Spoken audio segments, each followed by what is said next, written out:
iléeṣẹ́ ológun nàìjíríà ń wá ọkùnrin sójà yìí wọ́n lóun ló ń ta aṣọ sójà fáwọn agbésùnmọ̀mí. Aláròye máa wí o.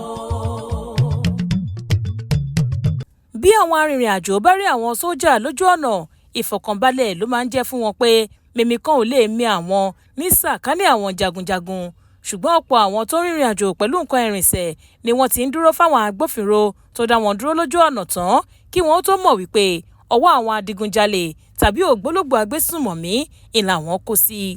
àṣírí ọ̀kan nínú àwọn agbẹ̀yìngbẹ̀bọ̀jẹ́ sójà tó ń ta aṣọ àwọn ọmọ ogun ilẹ̀ yìí fáwọn agbésùnmọ̀mí ti tú síléeṣẹ́ ológun ilẹ̀ yìí lọ́wọ́ báyìí. Private Mohammed Yusuf Amutu ni wọ́n pe orúkọ ọkùnrin náà ẹ̀ka tí wọ́n ń pè ní Nigerian Army Ordnance Corps ìyẹn ẹ̀ka tó ń rán aṣọ tí àwọn ọmọ ológun ilẹ̀ yìí ń wọ̀ èyí tó wà ní Yaba nípínlẹ̀ Èkó ló sì ti ń ṣiṣẹ́.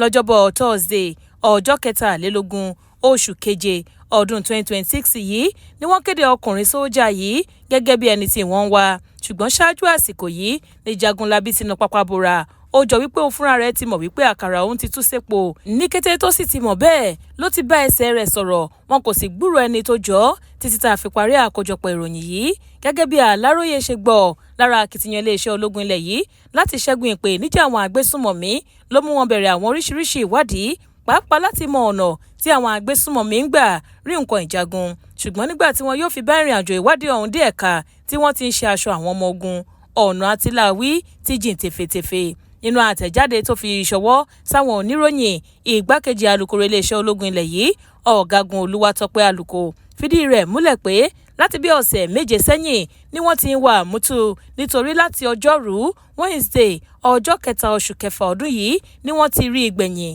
níbi iṣẹ́ gẹ́gẹ́ bó ṣe sọ. iléeṣẹ́ ọlọ́pàá Nàìjíríà kò fààyè gba àṣemáṣe tàbí ìwà ìbàjẹ́ rárá ìdí rèé tá a ṣe ń wá Àmútù lẹ́yìn tí ìwádìí wa ti fìdí rẹ̀ múlẹ̀ pé òun ló ń ta aṣọ sójà fáwọn agbésùnmọ̀mí àtàwọn ọ̀daràn míì gbogbo ẹni tó bá tàpá sí òfin wa la máa ń fìyà tó tọ́ jẹ ní ìbámu pẹ̀lú ìlànà òfin láti lè dènà ohunkóhun tó bá lè tapo sí aṣọ àlà iléeṣẹ́ ológun nílẹ̀ yìí ó wá rọ gbogbo ẹni tó bá mọ ọ̀nà tí wọ́n lè gbà rí sójà yìí mú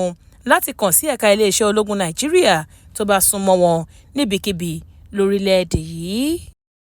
Ọ̀làwálé Àjàó ló ṣe àkójọpọ̀ ìròyìn yìí fún ìkànnì Aláròye Online TV.